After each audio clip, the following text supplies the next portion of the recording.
নমস্কার বন্ধুরা, গরমের মধ্যে নিয়ে আসলাম একটা বিরাট একটা গরম এবং গুরুত্বপূর্ণ আপডেট। 2014 সালে প্রাইমারি টেটের বিরাট বড় একটা আপডেট। বাতিল হতে পারে 2014 সালে প্রাইমারি টেট পরীক্ষা।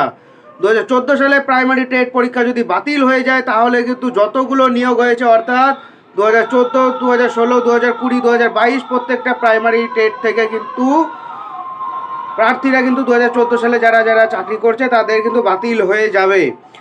আজকে কিন্তু কিছুক্ষণ আগে কিন্তু শুনানি হয়েছিল বিচারপতি রাজশেখর মান্থার এজলাসে, এবং এজলাসে কিন্তু বিরাট বড় কিছু গুরুত্বপূর্ণ আপডেট হয়েছে। এখনই চাকরি বাতিল হচ্ছে না। তিনি আগের দিনও বলেছিলেন যে যে প্যানেল পুরো বাতিল করে দেবো, টেট পরীক্ষাটা বাতিল করে দেবো, বাট আবারও কিছুটা সময় নিয়ে নিল কলকাতা হাইকোর্ট। সো বন্ধুরা, ভিডিওটাকে স্কিপ না করে প্রথম থেকে শেষ পর্যন্ত দেখার অনুরোধ রইল। 2014 সালে প্রাইমারি টেটে ব্যাপক অনিয়মের ইঙ্গিত, কলকাতা হাইকোর্টে যা জানালেন সিবিআই। 2014 সালে প্রাইমারি টেটে ব্যাপক অনিয়ম হয়েছে বলে ইঙ্গিত দিয়েছে কেন্দ্রীয় সংস্থাকারী সিবিআই। এইভাবে দুর্নীতি হয়েছে তার বিস্তারিত রিপোর্ট জমা হয়েছে আদালতে। নকল ওয়েবসাইট তৈরি করে বাইরের লোক নিয়োগের পাশাপাশি ফেল করা পাসদের হিসেব দেখিয়ে শিক্ষক নিয়োগ সহ একাধিক অভিযোগ তোলা হয়েছে সিবিআইয়ের তদন্তে। এই মামলায় আজ প্রাথমিক শিক্ষা সংসদের বক্তব্য জানানোর কথা ছিল, তবে আজ মামলায় আরও প্রার্থী যুক্ত হয়েছে।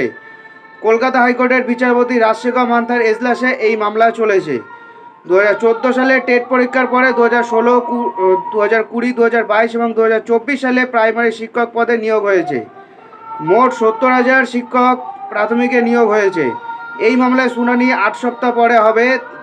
এটা সম্ভবত জুন মাসের 18 তারিখের পরবর্তী হিয়ারিং।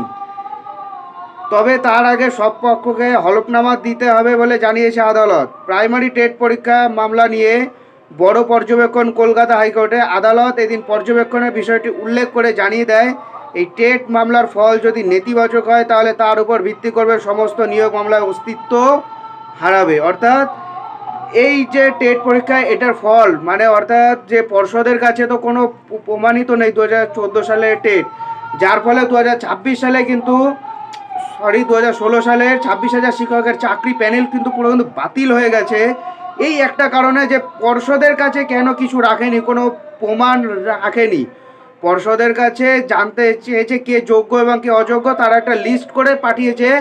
বিচারপতি যখন জানতে চেয়েছে আপনি যে অযোগ্য বলছেন, আপনার কাছে প্রুফ কী আছে, তখন কোনো প্রুফ শো আপ করতে পারছে না। এই কারণের জন্য কিন্তু 26,000-এ বাতিল হলো।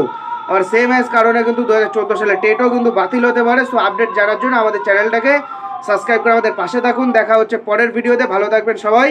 নমস্কার, জয় হিন্দ, বন্দে।